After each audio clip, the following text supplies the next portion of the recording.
Rektor UB nomor 101 tahun 2023.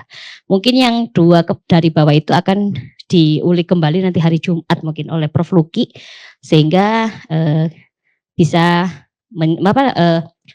mengimplementasikan Permendikbud nomor 53 tahun 2023 tadi. Next. Nggak bisa ya, Mas? Sorry. Nah, apa itu RPS? Di situ definisinya memang rencana pembelajaran semester itu rencana proses pembelajaran disusun untuk kegiatan pembelajaran selama 1 semester. Jadi kalau misalkan Bapak Ibu mau evaluasi RPS-nya memang per semester Bapak Ibu, bukan per 4 atau 5 tahun sekali. Kalau 4 sampai 5 tahun itu 5 tahun sekali itu adalah kurikulum ya. Tapi kalau RPS itu memang evaluasinya itu per semester, sehingga di situ kita bilangnya di situ disusun untuk kegiatan pembelajaran selama 1 semester guna memenuhi capaian pembelajaran lulusan yang dibebankan pada mata kuliah. Misal nih, pada semester ganjil 2023, kemarin kita kan sudah membuat portofolio, ya toh? Belum?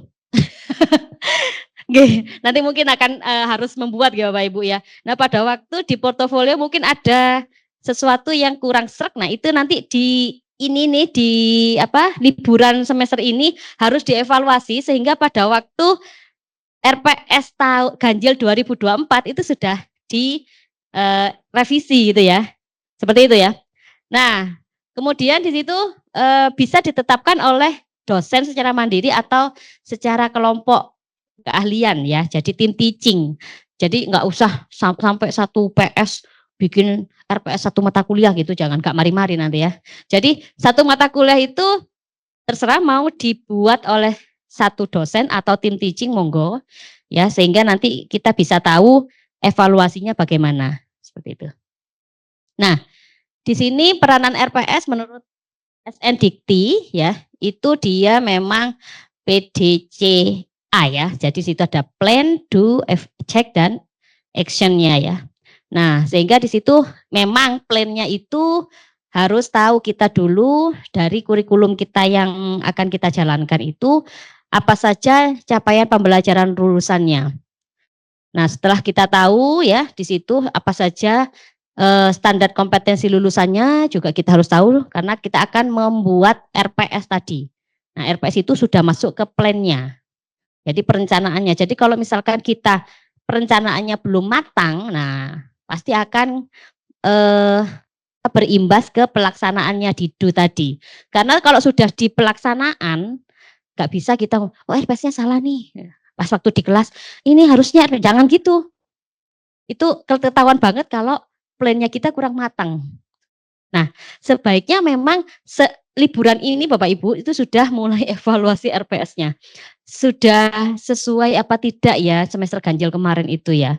Kira-kira apakah gitu kan, itu kan masuk sebenarnya ke monitoring evaluasi programnya itu yang terakhir itu ya. Kalau misalkan kurang berarti pada waktu RPS semester ganjil 2024 ini sudah mulai diganti, sehingga pada waktu pelaksanaan atau DU tadi proses dan penilaian pembelajaran ya, terus sumber belajar, kemudian mahasiswa, dosen, dan sarana prasarana itu sudah bagus nanti ya, sehingga tidak evaluasi portofolio untuk semester ganjil 2024 mungkin akan lebih baik daripada ganjil 2023. Nah, setelah itu kita cek. Nah, ini ceknya penilaian dan evaluasi tadi yaitu ya di portofolio. Untuk semester genap apakah sudah membuat portofolio nggih Bapak Ibu? Sudah? Genap kemarin? Oh, hari ini. Oh, semangat nggih. Kalau di kami sudah. Pokoknya di kami itu nilai akhir itu sudah Siado ya. Siado itu tutup minggu ini gitu ya. 2 minggu lagi sudah portofolio. Kalau nggak gitu dosennya selak keburu ngilang ya. Sing jalan-jalan lah, sing liburan keluarga, wah daripada gitu sama departemennya itu ditaleni dulu 2 minggu setelah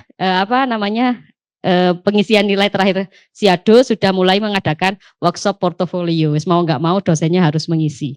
Didudukkan semuanya di dalam ruangan gitu kan. Habis itu setelah portofolio sudah selesai, bolehlah kemana-mana gitu ya.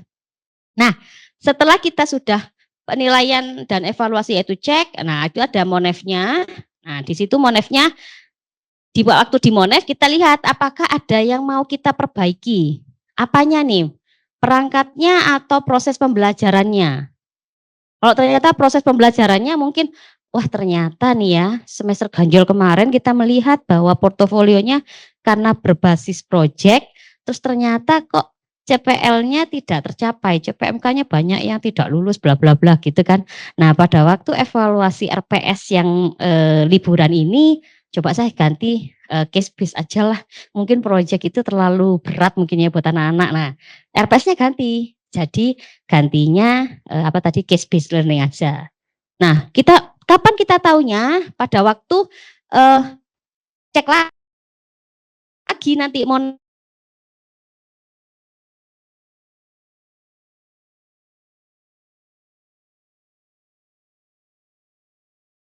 cocoknya memang menggunakan CBL misalkan, tidak cocok menggunakan project base karena terlalu berat. Gitu ya, seperti itu. Nah, sekarang kalau dulu kita mungkin menggunakan time based education ya, jadi tidak menggunakan outcome based education. Nah sekarang kita menggunakan OBE dalam kurikulum kita, sehingga OBE itu tidak terlepas dari 3 unsur di situ yaitu OBC, OBLT sama OP. Nah yang tadi RPS tadi itu sebenarnya masuk ke OBC. Jadi bagaimana kurikulum dikembangkan berdasarkan learning outcome atau capaian pembelajaran lulusan. Jadi RPS itu sekarang sebenarnya masuk ke OBC. Jadi pada waktu time based education kemarin, waktu mungkin kita kuliah pada zaman kita dulu itu mungkin cuma di OBC. Nah OBLT sama OB-nya belum mungkin. Nah sekarang ditambahin OBLT sama OB tadi, sehingga di situ ada bagaimana LO CPL-nya itu dicapai. Nah, di situ kita menggunakan metode pembelajarannya yaitu. Jadi yang case based, terus project based, terus mungkin yang menggunakan metode biasa ya, perkuliahan biasa mungkin itu di OBLT. Jadi outcome based learning and teaching. Nah, sekarang mungkin yang nomor 2 itu memang Bapak Ibu mungkin pernah ya, nggak usah OBE saya juga sudah menggunakan project sama case based dari dulu mungkin. Oke, ada yang Bapak Ibu seperti itu. Tapi yang baru itu memang OB ya. Outcome based assessment dan evaluasi itu kan. Jadi bagaimana dijamin pencapaiannya. Nah, itu yang baru. Dulu mungkin kita nggak bikin portofolio ya, habis mas input nilai udah A B C D E F G A B C D E gitu ya. Selesai. Nah, sekarang disuruh mengevaluasi gitu loh. Lah kenapa sih kok ada A, kenapa ada B, kenapa A-nya ada 10, cuma 10, kok E-nya banyak. Itu kita mengevaluasi, bukan mengevaluasi mahasiswanya loh. Bukan. Portofolio itu jangan mengevaluasi mahasiswa. Kalau mengevaluasi mahasiswa itu ya A, B, C, D, E itu. Nah portofolio itu tujuannya mengevaluasi dosennya sama RPS-nya. Ada apa dengan RPS saya? Oh RPS saya baik-baik saja. Berarti ada apa dengan saya? Gitu loh. Ya jangan malu bercerita di portofolio itu ya. Jadi di portofolio itu sebenarnya kayak apa ya, self assessment ya. Jadi mengisi, oh berarti mungkin kekurangan saya di mana ya? Mungkin waktu ngajar saya itu kurang. Kalau saya mesti saran dan kritiknya, Bu Korina kalau ngajar kurang pelan gitu, mesti gitu. Terlalu cepat lah ya, Pok, bawaan orok ya. Pernah saya pelanin gitu ya. Terus sampai mana ya saya ya bingung kan anak-anaknya. Ya sudah Bu, kalau Ibu memang bisanya cepat, ya berarti kita harus ngikuti ibu cepat ya. Ada seperti itu. Tapi ya saya mulai belajar dari saran dan kritik mahasiswa untuk melihat oh berarti saya memang belajar cara mengajarnya kurang pelan-pelan seperti itu. Jadi yang baru itu memang yang di asesmen sama evaluasinya mungkin ini memang berat karena belum pernah ada ya. Tapi alhamdulillah sekarang sudah disiado sehingga Bapak Ibu hanya mengisi 3 komponen saja, yang lainnya sudah dihandle oleh operator sehingga asesmen dan evaluasinya nanti tidak terlalu berat. Nah pada waktu kita sudah di tahap outcome based assessment dan evaluasi tadi, nah itu tadi apa ya yang salah ya? Apakah RPS-nya, apakah metodenya, apakah dosennya, terus itu. Jadi itu berkelanjutan perbaikannya. Tidak boleh selesai portofolio, wassalam gitu enggak. Itu berarti harus dicari. Nah, ini mungkin sudah Bapak Ibu ketahui bahwa kalau mengembangkan kurikulum itu memang ada 3 tahapan. yang agak kuning, terus biru muda sama yang hijau muda seperti itu ya. Sehingga ada 3 tahapan memang karena kalau kita ini yang 4 sampai 5 tahun ya. Kalau yang RPS itu setiap semester, tapi kalau yang pengembangan kurikulum ini 4 sampai 5 tahun sekali ya.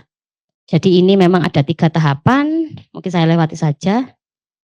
Nah, nah ini yang berbeda dari Undang-Undang Nomor 12 Tahun 2012 dengan yang Permendikbud Nomor 53 Tahun 2023. Yang pertama, dulu ya, kita itu kompetensinya harus sikap, apa? Pengetahuan umum, keterampilan khusus. Ada 4 gitu ya. Sikap itu waktu di SNDikti itu KKNI-nya itu saya lupa mungkin ada 12 unsur ya. Terus pengetahuan umum itu ada berapa, KU-nya ada berapa gitu kan. Itu dulu ya dijabarkan secara terpisah dan secara rinci. Belum lagi keterampilan khusus yang disesuaikan dengan asosiasi profesi di lingkungan Bapak Ibu. Nah sekarang enggak, jadi kompetensinya itu tidak lagi dijabarkan secara rinci. Sehingga kompetensi, sikap, pengetahuan, dan keterampilan umum dan khusus bisa di satu kalimat secara terintegrasi. Kalau dulu kan sikap 1 harus bertakwa kepada Tuhan Yang Maha Esa, 2 harus berpancasilais, 3 apa gitu kan ya, itu sikap aja. Belum pengetahuan umum. Nah sekarang enggak, langsung aja dalam satu kalimat itu bisa berisi tentang kompetensi sikap, pengetahuan umum sama keterampilan umum misalkan. Bisa diintegrasikan. Ya, sekarang sudah berbeda.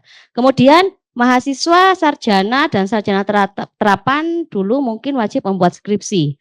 Kalau sekarang enggak. Jadi kalau misalkan tugas akhirnya dapat berbentuknya prototipe, proyek atau bentuk lainnya, misalkan artikel di Sinta 2, minimal Sinta 2 ya, itu sudah dianggap skripsinya mahasiswa tadi. Dia tetap harus membuat skripsi, tapi tidak usah diujikan kayak harus ada sempro, semhas, terus ujian skripsi, enggak. Kalau sudah mereka ada prototipe ya. Oke, kemudian dulu magister itu wajib menerbitkan makalah di jurnal ilmiah terakreditasi. Kalau sekarang dia tidak juga bersifat wajib ya. Jadi tidak wajib diterbitkan di jurnal gitu ya. Doktor juga seperti itu ya, tidak harus di jurnal internasional bereputasi. Jadi sekarang yang Permendikbud nomor 53 itu lebih meringankan mahasiswa sebenarnya. Tapi tergantung PS-nya ya, dikembalikan ke PS-nya. Kalau PS-nya bilang, lah kok enak S2 nggak pakai publikasi. Saya dulu kan. Kita dulu loh ya harus Q3 misalkan seperti itu. Itu kembalikan lagi ke PS-nya. Kalau PS-nya memang mau seperti itu ya silakan. Berarti kan ada standarisasi di program studi itu sendiri seperti itu.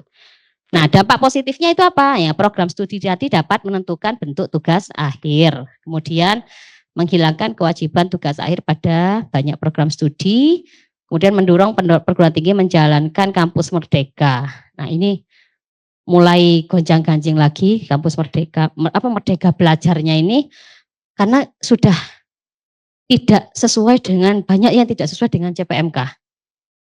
Dipaksa-paksakan gitu sama mahasiswa. Misalkan, Bu ini masuk mata kuliah machine learning gitu kan.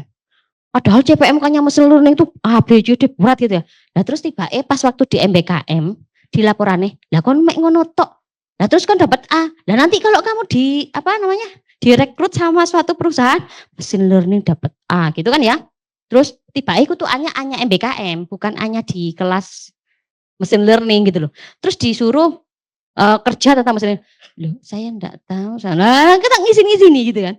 Akhirnya kemarin tuh udah di fakultas MIPA itu udah yang gonjang-ganjing gitu. Lama-lama MBKM ini di MIPA nggak usah ada deh gitu kan. Soalnya dosen-dosennya pada, machine learning itu berat kan ya. Tapi mahasiswa itu gitu loh, pinter mahasiswa itu.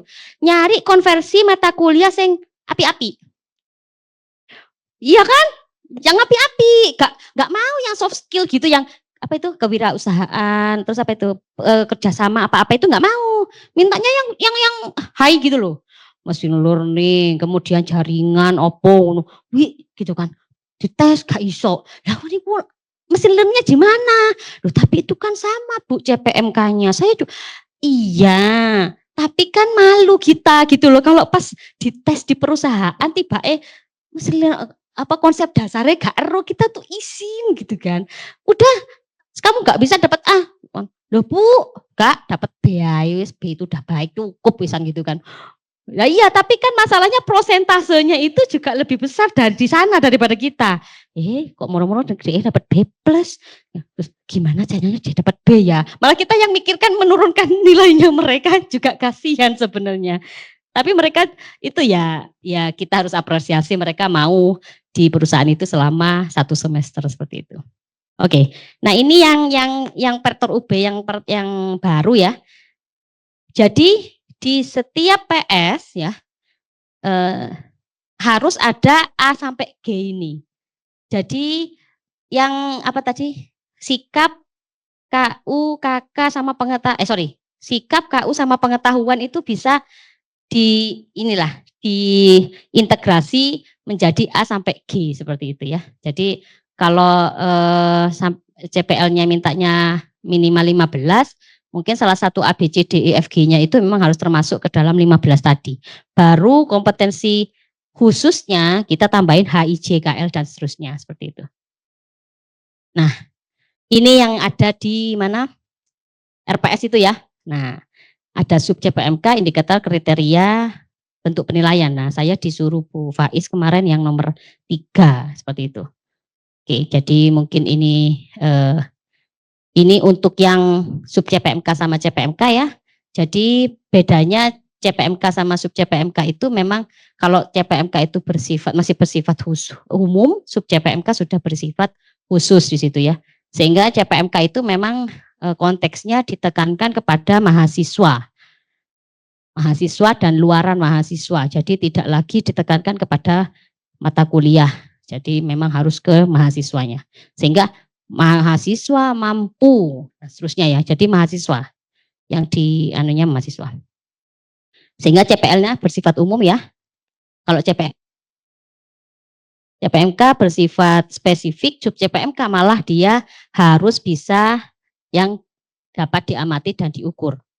Jadi kalau tadi CPL itu kan bersifat umum misalkan nanti mahasiswa program studi ilmu komputer itu nanti akan menjadi akademisi misalkan, sehingga CPMK-nya disusun dengan kalimat yang lebih spesifik terhadap mata kuliah. Mahasiswa mampu misalkan membuat proyek tentang soft skill dan hard skill misalkan seperti itu ya. Nah, kemudian sub CPMK-nya baru kita terhadap mata kuliah apa nih? Misalkan mata kuliah kalau di ilmu komputer mungkin tadi yang hampir saya tahu tuh mesin learning gitu ya. Nah, bisa mahasiswa mampu misalkan membuat program yang berhubungan dengan mesin learning. Mungkin bisa seperti itu. Nah, seperti ini kalau ini yang keselarasan CPL, CPMK dan sub CPMK-nya nggih. Oke. Saya next dulu. Nah, CPMK-nya harus bersifat spesifik, smart ya, spesifik, measurable, achievable, realistic, dan time bound. Jadi harus spesifik itu harus menggunakan kata kerja dalam taksonomi Bloom, nanti mungkin akan jelaskan oleh narasumber selanjutnya. Kemudian measurable di situ dapat diukur, achievable itu dapat dicapai, kemudian realistis itu ya harus realistis apa yang diinginkan ya. Kemudian time bound itu ya harus sesuai dengan waktunya.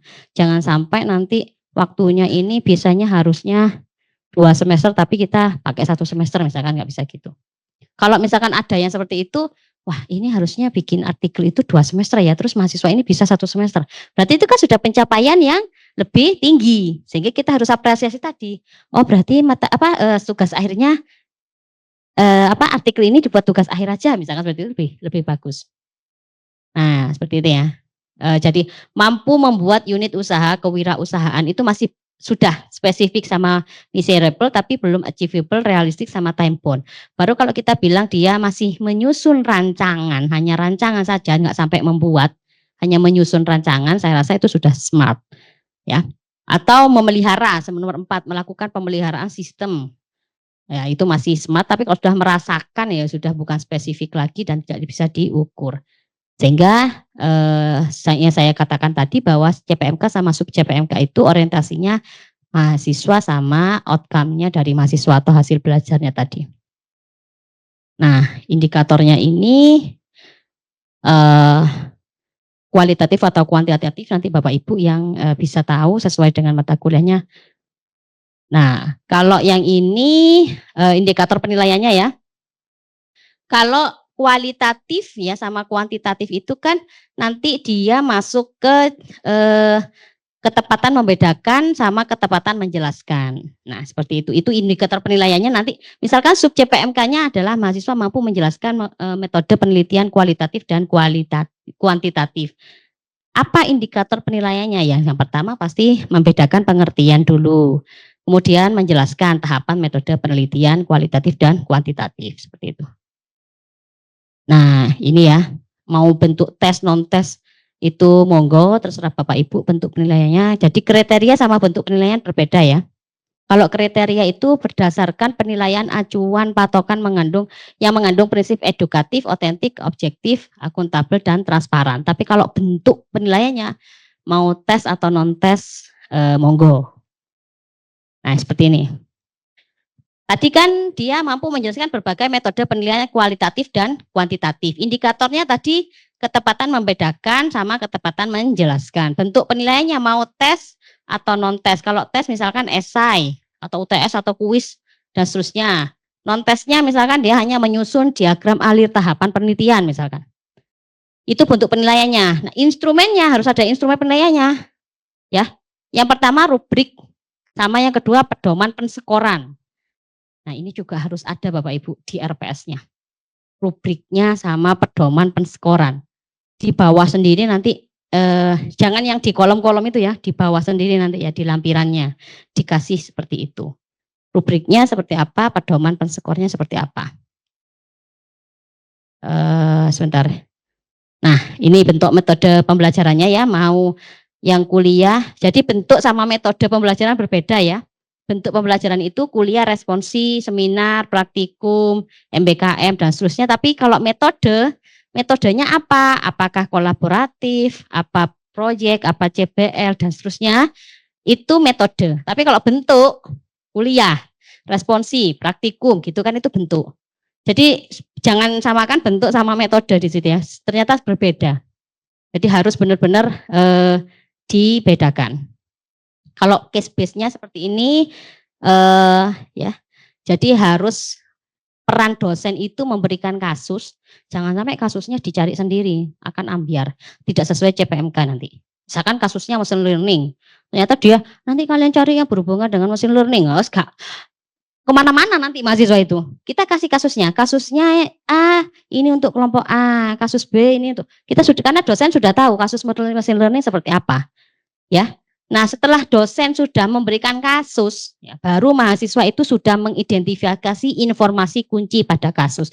Jadi yang ngasih ide pertama kali itu bukan mahasiswa, meskipun apa tadi student central learning, jangan sampai mahasiswa yang ngasih ide, yang ngasih ide tetap dosennya. Ya, mahasiswanya hanya mengidentifikasi informasi kunci, kemudian menggali nilai-nilai dalam kasus, menganalisis dan seterusnya, meringkas solusi dan tindakan itu ya jangan dipasrahkan mahasiswa. Kalau mahasiswa sudah kan presentasi nih, mahasiswa sudah dapat solusi dan tindakan. Jangan sampai kita bilang gini, oh ya sudah, ada pertanyaan, sudah ya solusinya kayak gitu ya selesai ya enggak. Kita harus menyimpulkan benar enggak solusi dan tindakan tadi. Kalau benar benarnya di mana, kalau kurang benar kurang benarnya di mana. Jangan sampai salah. Enggak. Kalau mahasiswa kalau udah bilang solusimu salah, itu kayaknya langsung jelek gitu ya. Langsung aduh nilaiku elek iki mesti gitu kan. Bilang aja kurang tepat gitu. Kalau udah kurang tepat, oh berarti masih agak tepat ya gitu kan. Nem. Mahasiswa tuh kadang gen sekarang itu kalau udah salah blok gitu. Kalau kita dulu kan salah jarnos gitu kan itu beda. Apa namanya mental zaman sekarang sama zaman dulu gitu kan. Jarno paling ya oleh C gitu kan ya. Kalau aduh langsung stres duluan mahasiswa. Itu di kelas saya kalau gitu. Enggak ini kurang tepat. So, bukan salah. Ibu, enggak bukan. Teman-temannya enggak ngono salah ibu. Teman-temannya kan gitu kan. Kurang tepat. tepat. Oh, kurang tepat dari Ibu Korina. Oh, berarti langkah-langkahnya sudah benar, bawahnya ini loh. Oh, gitu ya Bu, gitu kan kayaknya Jani kalau kita dulu salah. Kayak aku itu duluan, kalau sama dosen saya dulu salah gitu. Noise gitu kan, kayak gitu kan. Sekarang nggak bisa ya. Jadi harus seperti itu. Sehingga metode CBL di sini, case based learning di sini memang permasalahannya harus masalah nyata.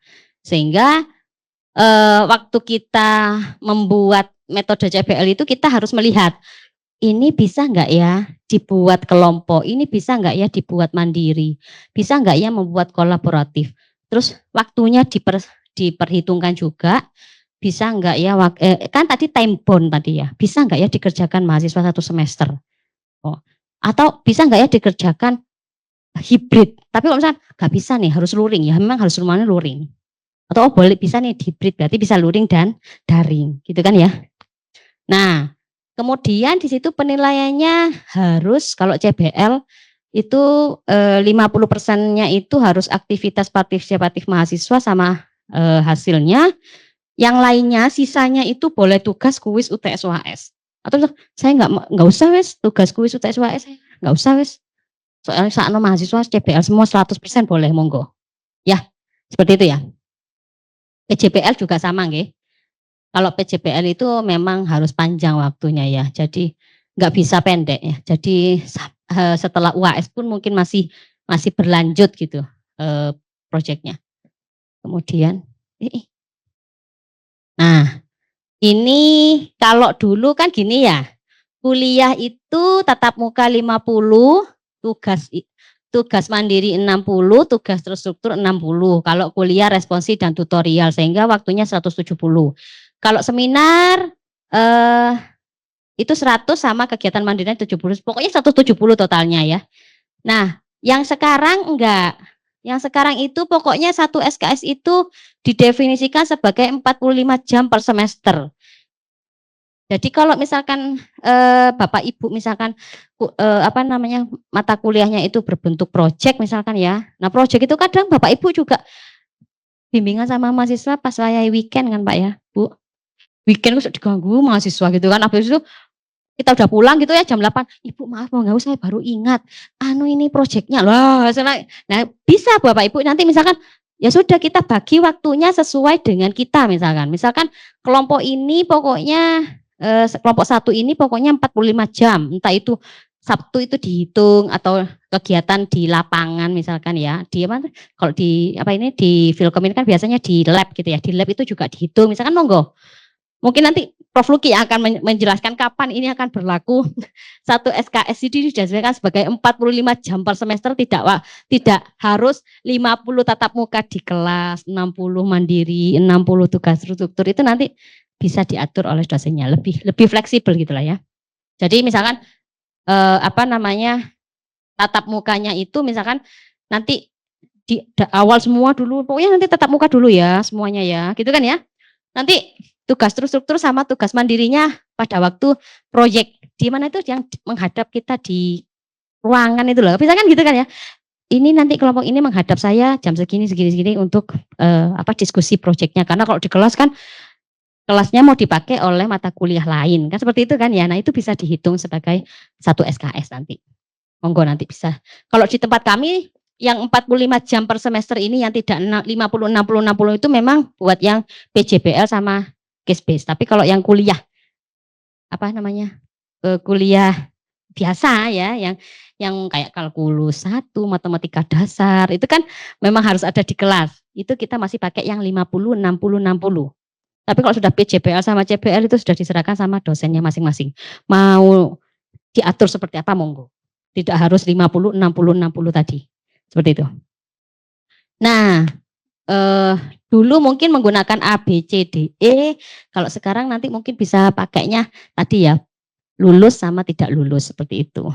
Nah, sehingga dampak positifnya apa? Perguruan tinggi dapat menentukan distribusi SKS yang terbaik sesuai karakteristik mata kuliah. Tidak terbatas pada belajar dalam kelas, kemudian tidak memaksakan penilaian indeks prestasi yang kaku pada kegiatan di luar kelas. Nah, materi pembelajaran mungkin sama. Nah, bobot nih sekarang. Nah, saya kalau ini mungkin ini harus ada di RPS Bapak Ibu yang jenis penilaian itu loh Bapak Ibu. Tugas, kuis, UTS berapa persen dan seterusnya. Matrik juga harus ada, seperti itu ya. Nah, di sini kan saya ada di slide saya ini ada kuis 1, kuis 2, tugasnya sampai 12, UTS-nya 1 aja Was. Ternyata saya juga baru tahu Bapak Ibu. Ternyata next. Nah, ternyata di PPDikti itu harus kayak gini. Jadi saya kemarin baru ngertinya dari DTI, masuknya itu harus seperti itu. Tugasnya cuma 1, kuisnya cuma 1, tesnya 1, UASnya 1 gitu loh. Jadi kalau tadi kan kuisnya saya ada 2 ya. Itu nanti nggak boleh, nggak kehitung satunya gitu loh. Jadi akhirnya ternyata kuisnya ya wis kuis 1, wis rata-rata antara kuis tadi, kuis 1, kuis 2. Tugas saya tadi kan ada 1 sampai 12. Ternyata di PPDikti, kolomnya PPDikti itu ternyata begini gitu loh. Jadi ya kalau pejabat mungkin bisa tahu ya, WD1 tahu. Nah sekarang kalau dosen-dosen kayak saya kan saya nggak tahu PPDikti gimana muncul penilaiannya gitu loh. Apalagi yang kelas kolaboratif atau partisipatif ya, CBL sama PJBL. Itu kan ada aktivitas partisipatif sama hasil proyek. Ya kan? Nah, misalkan Bapak Ibu bilang aktivitas partisipatif itu kalau di siadonya kita namanya CB. Hasil proyek itu di siado kita namanya PRJ. Kalau misalkan sakjane punya kita itu CB, tapi kita ngekliknya PRJ, masuknya nanti ke hasil proyek. Kehitungnya. Katanya DTI seperti itu. Atau sebaliknya, kita nulis, biasanya kita bilang gini ya, tugas 1 sama tugas 12 yang ada di RPS kita, itu maksudnya case base. Kan ada seperti itu ya, dosen bilangnya begitu kan. Tugas itu bukan tugas yang menulis yang tugas, ya biasanya tugas yang harus dibawa, tugas terstruktur itu loh, enggak. Maksudnya itu tugas, kan ada seperti itu. Maksudnya tugas itu ya bagian dari case base. Tapi nulisnya tugas, ya nggak bisa masuknya ke tugas ternyata. Jadi kalau misalnya tugas 1 sampai tugas 5 itu bagian dari case base, omong aja langsung dia sudah case base. Penilaiannya di case base, prosentasenya. Jangan sampai nanti, nah seperti ini, tugas, maksudnya tugas di situ itu ada yang punyanya case base, misalkan, enggak boleh. Ya udah langsung di breakdown, tugasnya hanya tugas yang benar-benar tugas terstruktur berapa 10, ya udah ditulis 10, berarti tugas yang 10 lainnya itu bagian dari case base, ya berarti ditulis case base. Jadi ini yang ada di RPS ini harus sesuai yang ada di sini. Apa kebalik ya, ya yang ada di RPS itu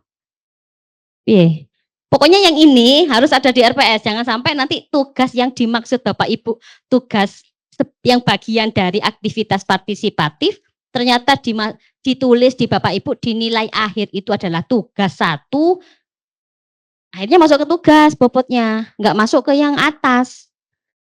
Jadi kalau misalkan bagian tugasnya itu bagian dari case base-nya, kan ada yang menganalisis itu dulu itu tugas 1, ya toh. Membuat makalahnya itu tugas 2 misalkan.